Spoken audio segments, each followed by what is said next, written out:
अस्सलाम वालेकुम। आज हम प्रॉपर इकोनॉमिक्स का एक टॉपिक देखेंगे and one of the most important once, क्योंकि ये बड़ा न्यूज़ वगैरह में यूज़ होता है, इसके बारे में बात होती रहती है। That is GDP. ये जीडीपी किस चिड़िया का नाम है? जब कह रहे होते हैं GDP growth rate is so and so, what is being talked about, ये हम देखेंगे। To start with, let's address the elephant in the room. हमारे पास मसला है कि किसी भी इकॉनमी की ग्रोथ को कैसे मेजर करें। अब इस पर खुद भी बहुत बहसें होती हैं। बहुत सारे scholars, philosophers, economists differ on what exactly is the measure of an economy's growth, but one of the ways in which it can be quantified is कि हम देखें पूरी इकॉनमी में कितनी पैदावार हो रही है। पैदावार इज प्रोडक्ट को मेजर करेंगे। मेजर करने का तरीका क्या है? We have oranges, we have apples, we have cars, we have services. तो इन चीज़ों को क्वांटिफाई करने का एक रेडीली अवेलेबल तरीका है इनकी वैल्यू पैसे में, क्योंकि हम बनाना को भी कन्वर्ट कर सकते हैं इन मॉनेटरी वैल्यू, कार को भी कर सकते हैं, हर एक चीज़ की हम मॉनेटरी वैल्यू बता सकते हैं। कोई सर्विस रेंडर करता है कोई, उसकी भी वैल्यू बता सकते हैं।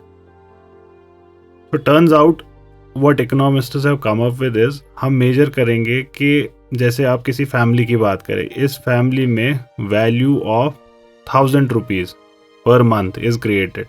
दूसरी फैमिली है, वो value of 2000 rupees per month create कर रही है। तो अगर वो मार्केट में दोनों अपनी जो भी वैल्यू उन्होंने क्रिएट की उसको सेल करें, first family would be able to earn 1000 rupees, the second family 2000 rupees. So we would say the second family is richer. Economy में भी ऐसा ही है। इकॉनमी में if we calculate the value of all the goods and services produced in the economy in a particular given time, वो कोई time frame भी रखना पड़ेगा कि एक महीने में कितना प्रोड्यूस किया या एक साल में कितना प्रोड्यूस किया, तो उससे हमको पता चलेगा टोटल इकॉनमी की वैल्यू क्या है। और फिर अगले साल भी जब हम ये चेक करेंगे हमें दिखेगा वैल्यू गिरी है कि बढ़ी है। अगर वैल्यू बढ़ी है we would say growth has taken place. अगर वैल्यू घटी है वी वुड से ग्रोथ क्या उसका ऑपोजिट हुआ है, फॉल हुआ है। सेम रहा तो वी वुड से स्टेगनेंट है। तो that is why this concept of gross domestic product comes in. Needless to repeat, economists differ what is the correct measurement of growth, and therefore there is also a concept of development which is different from growth, which we will explore elsewhere. But for now, let's concentrate on national income accounting। कैसे एक पूरे कौम की, पूरे एक nation की, पूरे एक इकॉनमी की इनकम को मेजर किया जाता है। और ये जो ये वर्ड है जीडीपी जो इतना न्यूज़ में रहता है, what does it even mean? If you remember, पिछले सेशन में हमने बात की फैक्टर्स ऑफ प्रोडक्शन की। फैक्टर्स ऑफ प्रोडक्शन मतलब एक फर्म को जो इनपुट्स चाहिए अपनी प्रोडक्शन प्रोसेसेस के लिए, हज़ारों करोड़ों डिफरेंट टाइप के हो सकते हैं factors of production.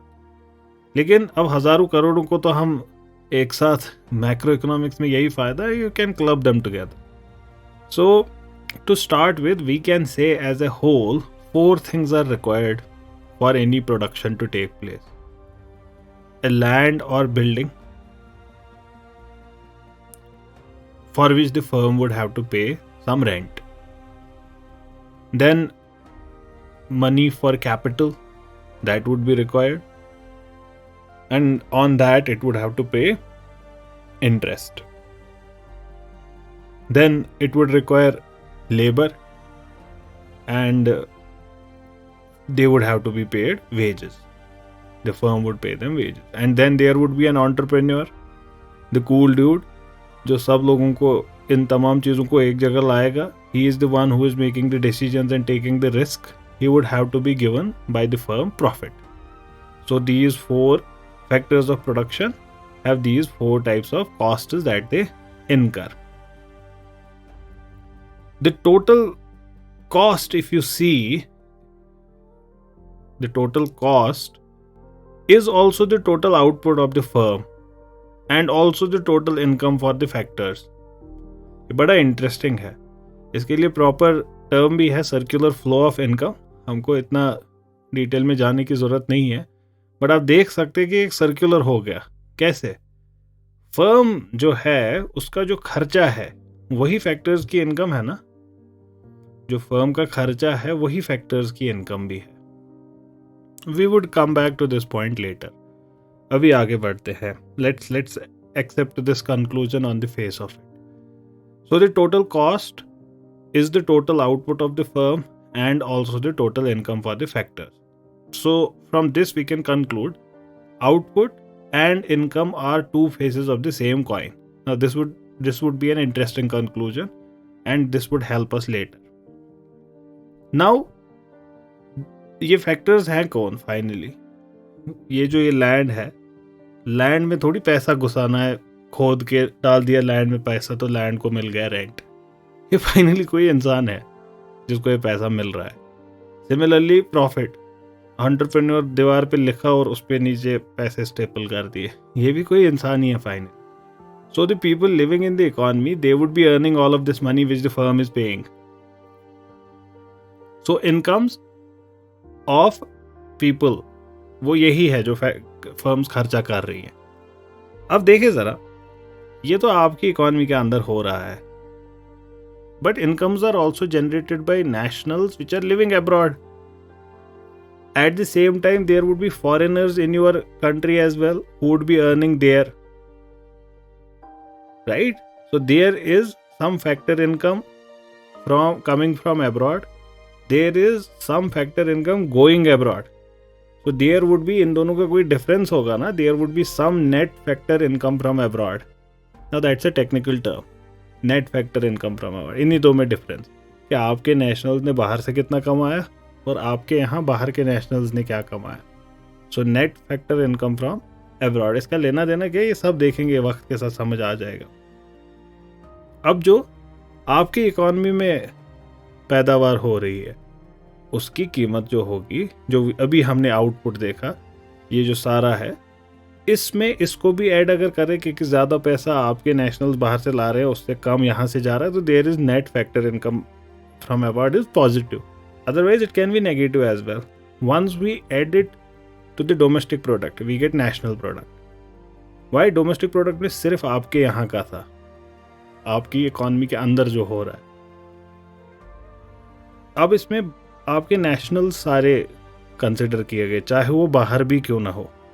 So all of them are considered. So domestic product plus net factor income from abroad is equal to national product.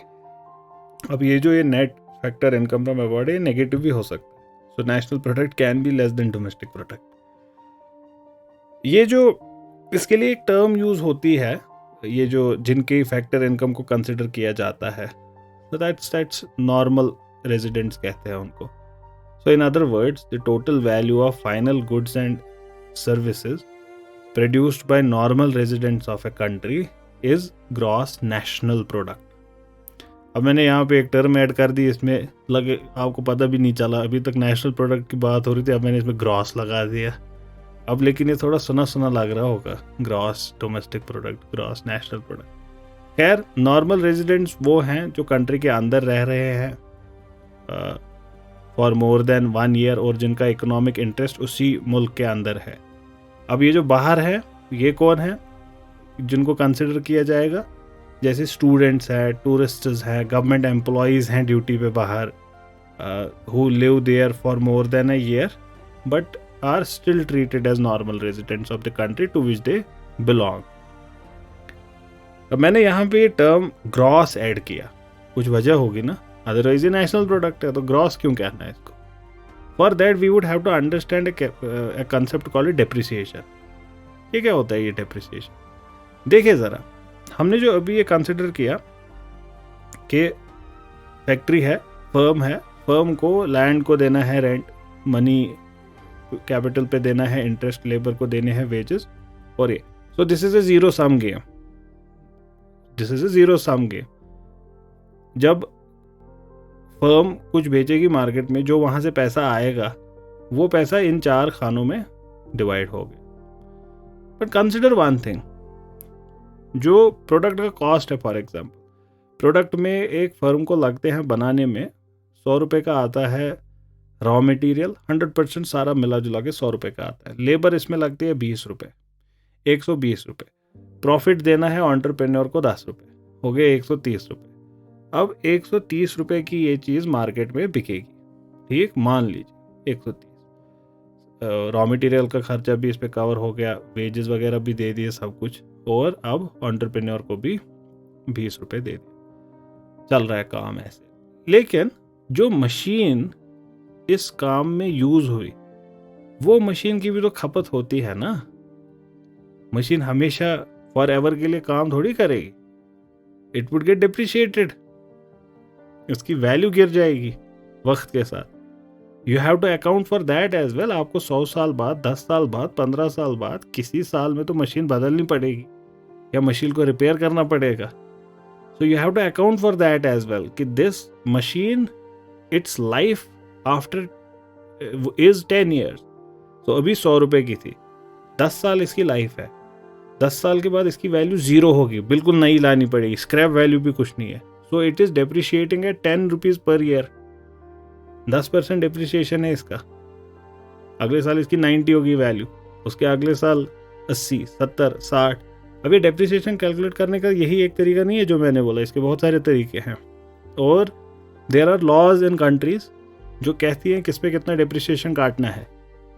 ये देयर आर प्रॉपर लॉज जो कहती है कि गाड़ियों पे ये होगा, इस मशीनरी पे ये होगा, इस चीज़ पे ऐसे होगा। देयर आर लॉज जो ये बताती हैं। So depreciation is the fall in the value of an asset during the course of its working life. जो कंडीशन होती है किसी भी प्लांट की, किसी भी इक्विपमेंट की जो प्रोडक्शन में यूज़ होता है, उसकी कंडीशन वक्त के साथ डिटीरियोरेट होती है, and these items are to be replaced eventually. तो इस वजह से एक फर्म को फाइनेंशियल प्रोविजंस रखने पड़ते हैं इसके लिए। अब अगर हम इसके बिना ही कैलकुलेट करते, it would not give us an accurate picture, क्योंकि एक और हमको जो खर्चा हुआ है उसके अलावा ये हिडन खर्चा है जो उसमें है प्रोडक्ट को बनाने में। So this also needs to be accounted for. Now, if it is ignored, it is not accounted for. What you get is the gross concept. तो इसीलिए मैंने अभी ग्रॉस कंसेप्ट बोला था। ग्रॉस नेशनल प्रोडक्ट है तो नेशनल प्रोडक्ट ही। Gross लगाने से बस ये बताया कि इसमें depreciation has not been accounted for. Now if depreciation is accounted for, then it would be called net concept, net domestic product, net national product. So gross national product, इसमें से depreciation adjust की तो बन गया net national product. अच्छा, ये adjust करना क्या होता है? सब्ट्रैक्ट करना। It's subtracting. So gross national product minus depreciation is equal to net national product. Gross domestic product minus depreciation would be net domestic product. So what are we left with now? We are left with 4 concepts. Gross domestic product, domestic is within your economy, जो product produce हो रहा है उसका sum total, और इसमें depreciation नहीं ली गई है, ग्रॉस डोमेस्टिक प्रोडक्ट बन गया। फिर ग्रॉस नेशनल प्रोडक्ट, अब ये नॉर्मल रेजिडेंट्स को कंसिडर कर रहा है। So net factor income from abroad भी इसमें कंसिडर की गई है, लेकिन इसमें डेप्रिसिएशन कंसिडर नहीं की गई है, तो gross national product. Net national product, ये net factor income from abroad इसमें इंक्लूड की गई है और इसमें डेप्रिसिएशन भी एडजस्ट की गई है, then it is net national product. And net domestic product, that means net factor income from abroad इसमें कंसिडर नहीं की गई है और डेप्रिसिएशन लेकिन कंसिडर की गई है। Now if you look at NNP, net national product, ये कवर करती है तमाम नेशनल्स को जो आपकी कंट्री के हैं, जो आपके यहाँ रह रहे हैं नेटिवली या फिर अब्रॉड रह रहे हैं, and it also considers depreciation. ये देती है रियल इनकम कंट्री की, नेशनल इनकम कंट्री की। अब अगर ये नेशनल इनकम देती है, तब आप न्यूज में ज्यादा जीडीपी क्यों सुनते हो? Why do you hear GDP? There are 2 reasons for it. GDP क्यों ज्यादा important? Consider a hypothetical model. There is a very poor economy, मतलब बेड़ा गर्क होकर रखा है इस इकोनॉमी का, पीने के लिए पानी भी नहीं है, बट बहुत छोटी इकोनॉमी है, 100-200 लोग रहते हैं यहाँ पे बस। बगल में बड़ी डेवलप्ड इकोनॉमी, तूफानी economy, the best. So what these people do is they go to their original, जो कंट्री के बाहर ही जाते हैं, जहाँ ये डेवलप्ड कंट्री में, and they are earning huge bucks there. वहाँ पे बड़ा पैसा कमा रहे हैं, ठीक, वहां पे इन्होंने फर्म्स वगैरह एस्टेब्लिश की है अपनी, तो because of which they are earning a lot वहां पे. Now this factor income from abroad is going to show in your calculation as well because they are your nationals जिनकी firms etc वहां पे factor income ले रही है. The problem here is that doesn't show how your economy is doing. Your economy is doing bad. So even though that is also to be considered, उसका भी अपना फायदा है, but it's not giving us how is your economy doing. Second, modern economies में, like the case of India, remittances, foreign debt etc ये increasing role दिखा रही है. जब से economies open हुई हैं, modern economies have a increasing role of remittances which come from outside etc, and their effect on gross national product and net national product is tremendous, and therefore of late GNP and NNP are not seen as correct way to judge output of an economy. इस वजह से domestic product को use किया जाता है. क्यों? क्योंकि वो इससे अफेक्ट नहीं होगा. So GDP and NDP they are considered better indicators. जब GDP मेजर करना होगा, it can be done in many different ways. Actual calculation जब जमीनी लेवल पे करनी होगी. क्यों? हमने अभी देखा कि जो फर्म का आउटपुट है वही फैक्टर्स की इनकम भी है. So we can look at factor cost जो फर्म को इनकर करना पड़ा और market prices, because both would give us the same result. लेकिन जमीनी सतह पे इकोनॉमीज में ऐसा होता है क्या कि मार्केट प्राइसेस और फैक्टर कॉस्ट सेम हो? Consider this. हमने अभी देखा जो मिसाल, 100 रुपये का रॉ मटेरियल आया, 20 रुपये वेजेस दिए, 20 रुपये 10 रुपये प्रॉफिट रखा, हो गया 130 रुपये का. तो मार्केट में 130 का ही बिकेगा? नहीं, ज़रूरी नहीं है. What if government imposes 10 rupees का टैक्स इस पे, अब कितने का बिकेगा? 140 का बिकेगा ना मार्केट पे. तो फैक्टर कॉस्ट कितना है? 130. मार्केट प्राइस क्या है? 140. तो जीडीपी बढ़ गया ना 10 रुपये से. अगर फैक्टर कॉस्ट पे कैलकुलेट करते, जीडीपी था 130 रुपये, अब मार्केट प्राइस पे किया कैलकुलेट तो 140 है. So market prices are distorted by taxes. Now consider one more thing. Factor cost था 100 रुपये, लेकिन गवर्नमेंट ने सब्सिडी दे रखी है इस पे 100 रुपये की. तो वेजेस लगे 20 रुपये, प्रॉफिट है 10 रुपये, तो 30 रुपये की मार्केट में बिक रही है.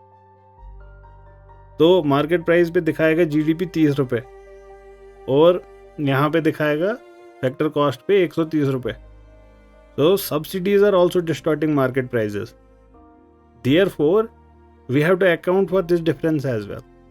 What we learn from this is factor cost plus taxes minus subsidies would be market cost. क्योंकि टैक्सेस उसमें ऐड होंगे, सब्सिडीज उसमें कम होंगी. Taxes minus subsidies is equal to net taxes. So factor cost plus net taxes would be market cost. So we would get GDP जिसमें इतना distortion होगा net taxes. सो इस छोटे से डिस्कशन से हमको क्या पता चला कि फैक्टर कॉस्ट और मार्केट कॉस्ट सेम नहीं होंगे. इस वजह से जो जीडीपी कैलकुलेट होगा एट फैक्टर कॉस्ट वो डिफरेंट होगा. GDP calculated at market cost वो डिफरेंट होगा. अगर ऐसा ना करे, अगर ये पता ही ना हो हमको, तो इकोनॉमी टैक्सेस इंक्रीज करेंगी और दिखाएंगे जीडीपी बढ़ रहा है जबकि एक्चुअली आपकी इकोनॉमी का प्रोडक्ट बढ़ा ही नहीं होगा. It's very important to understand that, right? Now कर रही क्यों है ये? तब एक ही फैक्टर कॉस्ट पे करना कैलकुलेट, मार्केट प्राइस पे करना ही क्यों? इसके कुछ फायदे भी हैं. एटलीस्ट प्राइवेट फर्म्स के लिए बड़े फायदे हैं मार्केट प्राइसेस पे कैलकुलेट करना. So the difference between GDP at factor cost and market price is what? Net taxes. इसको टैक्स बर्डन कहते हैं इकोनॉमी का. अब देखिए फॉर एग्जांपल, आप एक फर्म है, आप एक कंट्री एंड बी कंट्री, इनमें से चॉइस करनी है कि कहाँ पे इन्वेस्ट करें. से everything is same and now your decision would depend कि टैक्स कहाँ पे कम पड़ रहा है। अब आप करते हैं mobile phone produce, mobile phones पे इकॉनमी ए में टैक्सेस है 10%, इकॉनमी बी में है 2%। सो यू माइट थिंक कि वाह 2% है यहाँ पे, वहां पे तो 10% है, तो you would go for 2%। But no, what if other things, electricity पे दूसरी जगह 50% है टैक्स, यहाँ पे फ्री है। अब आप बोलोगे नहीं आप तो इलेक्ट्रिसिटी, पता चला हायर करने पे अगर आप से फॉर एग्जाम्पल जो कंपोनेंट्स है ग्लास पे इतना टैक्स दूसरी economy, so you would be frustrated क्योंकि इतने सारी कमोडिटीज है जो आपकी कंपनी में यूज होंगी, हर एक का टैक्स स्लैब अलग होता है। तो कैसे देखेंगे कौन ज्यादा फायदेमंद है, कहाँ पे टैक्स ओवरऑल कम है? This would tell you the actual tax burden of an economy, which is a very useful concept in cross country comparison। अच्छा आप देखिए, अगर आप एक पेन प्रोड्यूस कर रही है आपकी इकोनॉमी, एक पेन 100 रुपए का, तो यूर जीडीपी है 100 रुपए, अगले साल पेन का भाव बढ़ गया, अभी 110 रुपए का है, तो क्या आपका जीडीपी भी बढ़ गया? टेक्निकली तो बढ़ गया, 110 रुपए है, right? But has the product in your economy actually increase? क्या अब आपकी इकोनॉमी एक से ज्यादा पेन है? नहीं है। सो increasing prices would naturally mean increase in factor cost, therefore inflating GDP at factor cost. कि प्राइसेस इंक्रीज हो रहे हैं तो जो रेंट देना पड़ेगा ज्यादा देना पड़ेगा, जो इंटरेस्ट देना पड़ेगा ज्यादा देना पड़ेगा। So even though the product has not increased, the cost of product has increased, therefore GDP would be increased. तो इसके लिए भी एडजस्टमेंट करनी पड़ती है, अगर नहीं करेंगे देखो क्या हो सकता है। See wicked logic can do anything. Like अभी डिबेट अगर कर रहे हैं हिंदुस्तान और पाकिस्तान की इकोनॉमीज के बीच में comparison, anyone can ask right now, Pakistan का तो नॉमिनल जीडीपी ग्रोथ हिंदुस्तान से ज्यादा है एज ऑफ टुडे। पाकिस्तान का नॉमिनल जीडीपी ग्रोथ 20% है लगभग, हिंदुस्तान का 15% के आसपास है। तो जो कुछ टाइम पहले के स्टैट्स हैं दोनों मुल्क, तो Pakistan economy is doing better than India's. तो दया कुछ तो गड़बड़ है, कि ऐसा तो अपेरेंटली लग ही नहीं रहा, वहां पे क्राइसिस चल रही है, Indian economy is very strong these days. So we would understand that in a minute what is happening there. So increase in prices would inflate GDP. We would have to deflate it. For that, a concept called GDP deflator is used, which gives us output at factor cost at constant prices. कि price को constant करके, जो उसमें inflation हुई थी उसको remove करके, and thus we get real growth. तो इसको रियल कंसेप्ट, जैसे हमने अभी देखा ना नेट और ग्रॉस कंसेप्ट, इसको बोलते हैं रियल और नॉमिनल कंसेप्ट, जहां पे it is not adjusted for price rise, it would be called a nominal concept. इसीलिए मैंने बोला पाकिस्तान का नॉमिनल जीडीपी ग्रोथ, क्योंकि that's not adjusted for price rise. But growth by definition is real growth, इसीलिए nominal growth से कुछ ज्यादा होता है नहीं। ये जो जीडीपी डिफ्लेटर है, ये इकोनॉमी के अंदर इन्फ्लेशन कितनी है उसका मेजर है, right? It is the measure of inflation that reflects the changes in the price levels of goods and services that are included in a country's gross domestic product. इसको calculate करने का GDP deflator is equal to nominal GDP divided by real GDP multiplied by 100। हम इस पे अभी ज़्यादा detail में नहीं जा रहे, ना ही हमको इतना डिटेल्ड इकोनॉमिक्स करना है कि हम इसमें जाएं। There are other ways of checking inflation as well, consumer price index, wholesale price index, जो हमारे मतलब के उनको हम देखेंगे वक्त आने। Thus, this discussion was to bring us to this conclusion कि एक कंट्री की ग्रोथ को देखना है तो किस फिगर को देखे finally, and the answer to that is increase in GDP at factor cost at constant price. ये तीन चीजें थी। तो ग्रॉस डोमेस्टिक प्रोडक्ट देखना है, ग्रॉस डोमेस्टिक प्रोडक्ट देखना है, और देखना क्या है एट फैक्टर कॉस्ट। क्यों? क्योंकि वो डिस्टॉर्टेड होगा मार्केट कॉस्ट, टैक्सेस बढ़ेंगे तो वो बढ़ेगा एट कॉन्स्टेंट प्राइसेस, क्योंकि नहीं तो प्राइसेस बढ़ेंगी तो बढ़ेगा। ये काम करता है कोई ऑफिस को, किसी संस्था को एक काम दिया गया होगा ना, किसी ऑर्गेनाइजेशन को एक काम दिया गया होगा।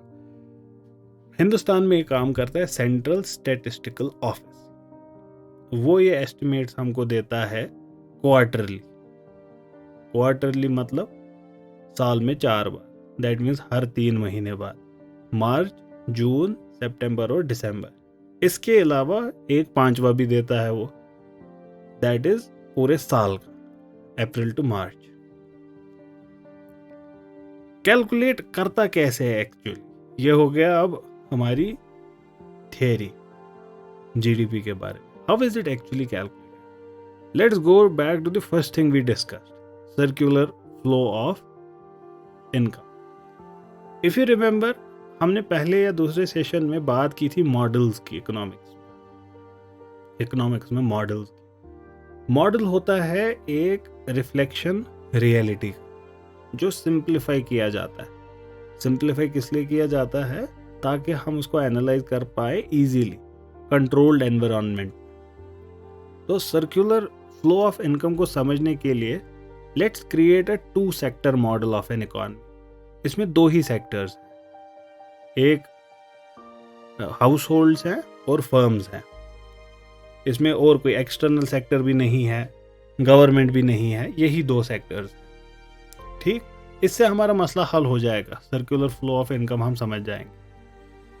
हाउस होल्ड्स को पेमेंट्स रिसीव होंगी फर्म्स से, राइट? जो उनका ज़मीन है उस पर उनको रेंट मिलेगा, जो उनका लेबर है उस पर उनको वेजेस मिलेंगे, जो उनका एंटरप्रेन्योर स्किल है उस पर उनको प्रॉफिट मिलेगा, राइट? उनकी कैपिटल पे इंटरेस्ट मिलेगा। ये तमाम चीज़ें होंगी। Now these are the 4 kind of contributions which households are giving and for which the firm is paying them. So contribution made by human labor, उसकी remuneration would be wage.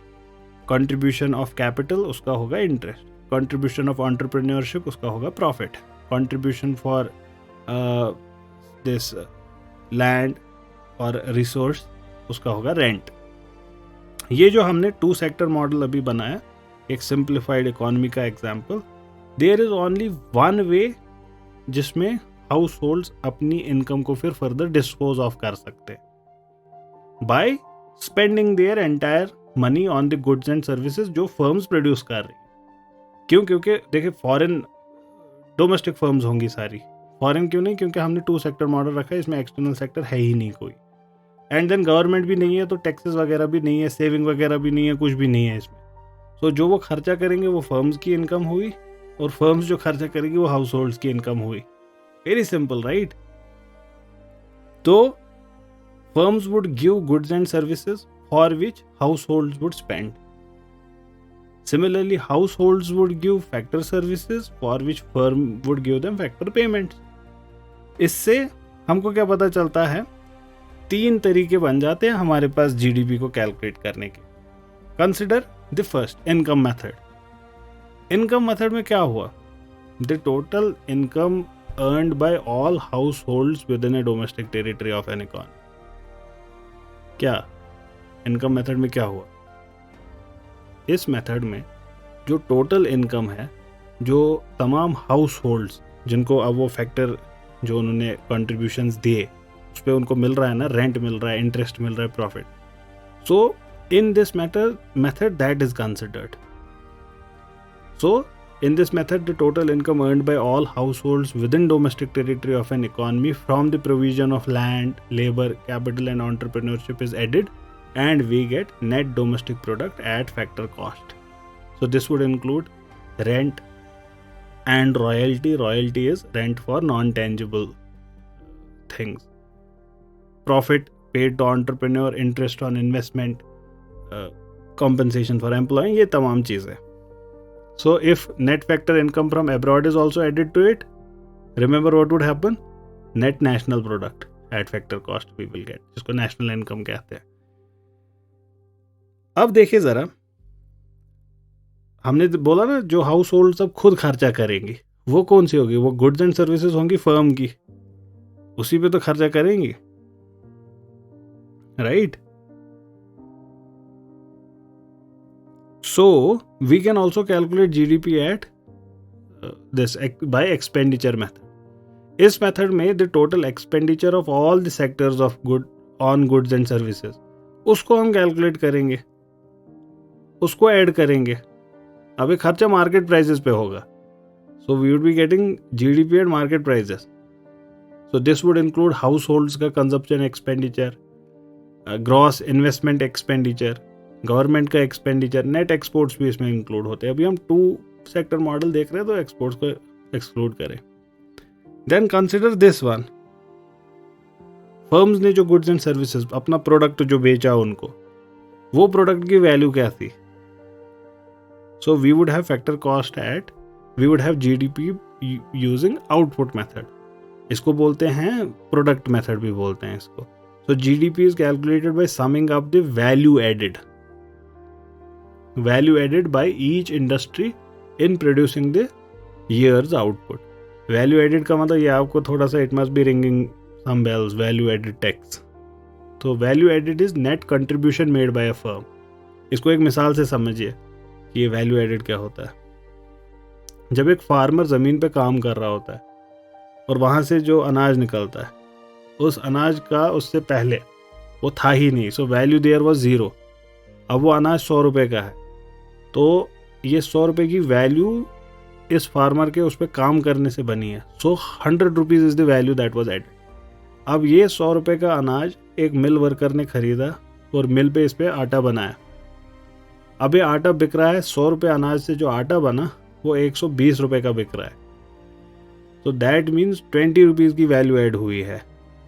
And then further उस आटे को खरीद के रोटी बेचने वाला, वो बेचता है 120 रुपये के अनाज वाली रोटी, 120 रुपये आटे वाली रोटियां उसमें बिकती हैं 140.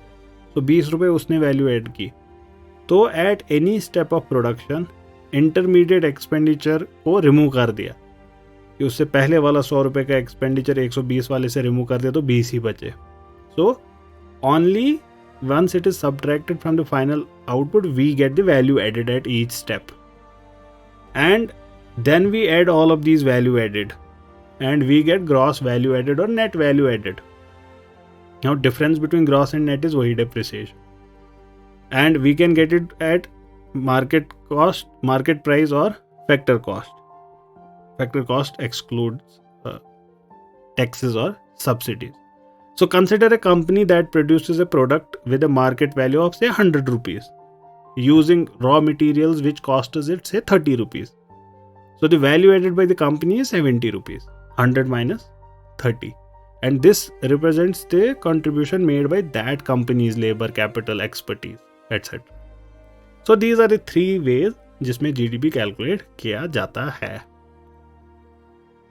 लेकिन इकोनॉमी को परखने के लिए यही एक तरीका नहीं है.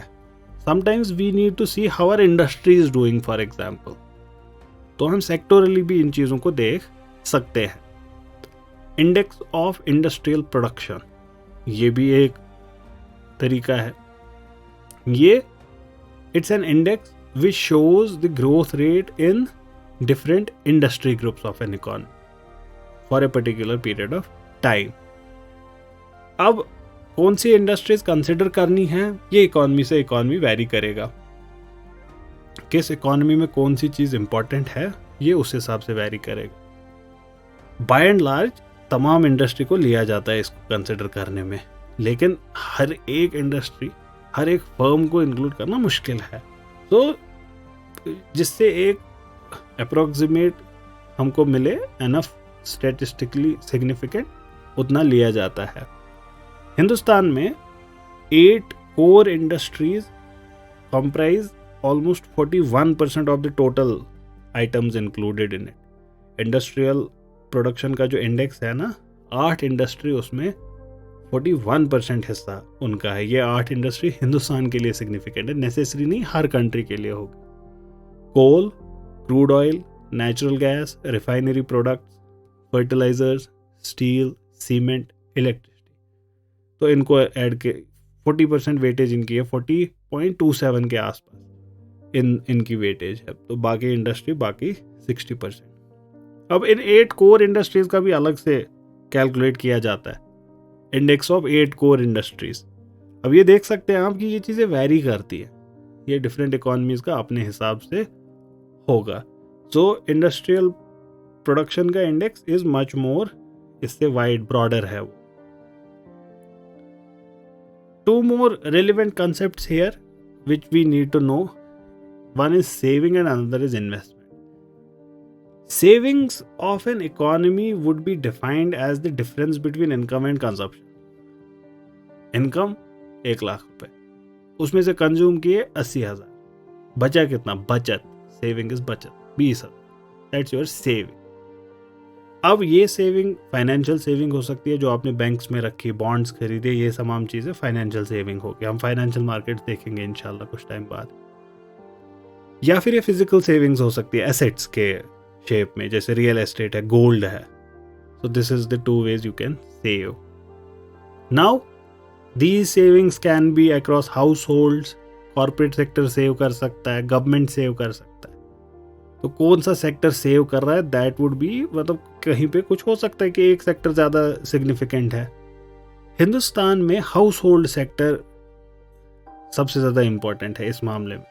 India is a household sector saving driven economy. This is very important. अब आपको समझ आ रहा होगा why did the ex prime minister Manmohan Singh, why did he say when demonetisation happened that GDP would fall by 2%?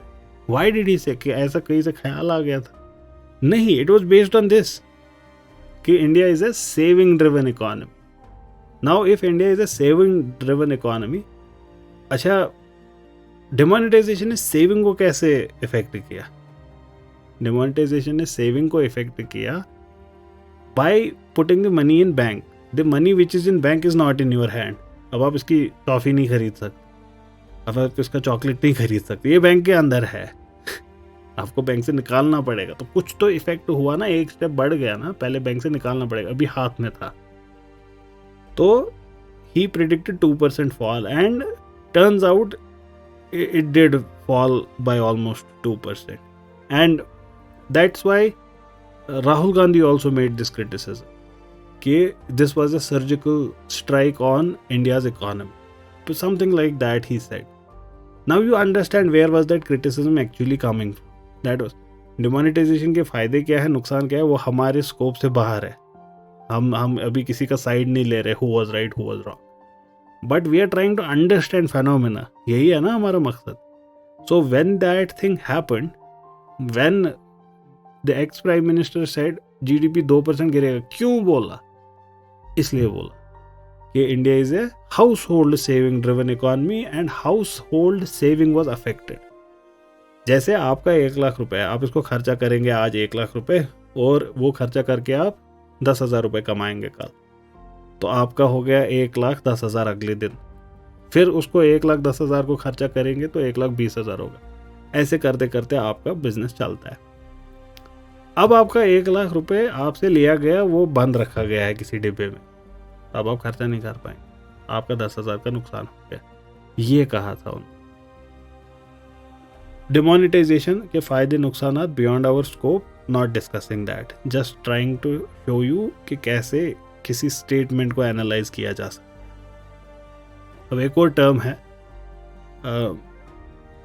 अच्छा इसको जो ये house hold sector saving driven economy है इंडिया, हिंदुस्तान को इस वजह से हिंदुस्तान की लोगों की सेविंग्स को macro economic fundamental strength of India कहा जाता है। तो इस वजह say that is something which economists do not want to like tamper with, because that's the strength of Indian economy, it's people. Now investment macroeconomic framework में बड़ा simple है समझना। Increase in capital stock, capital stock में कितना increase है, that is investment. So it's known as gross capital formation, और जब इसमें डेप्रिसिएशन को भी अकाउंट किया जाए तो net capital formation. Now growth ये क्यों है इंपॉर्टेंट हमारे लिए जानना? Growth can only be increase with capital formation, hence there is an importance of investment. Now consider this, investment आएगी कहाँ से? आएगी कहाँ से इन्वेस्टमेंट? अगर आपका रेंट दे दिया आपने लैंड पे, और आपने वेजेस दे दिए लेबर पे, कैपिटल पे इंटरेस्ट दे दिया, एंटरप्रेन्योर को प्रॉफिट दिया, पैसा ही कहाँ बचा? That means your investment comes from your savings. जब पैसा बचेगा कुछ, therefore savings are much more important than you thought 5 minutes back, क्योंकि सेविंग से ही इन्वेस्टमेंट होगी, और investment would lead to more savings, more investment, more saving, cyclical. So growth pushes, growth creates more growth. On that note, we will end this session. Next time we meet, we would have a little drier topic, demand and supply, inshallah.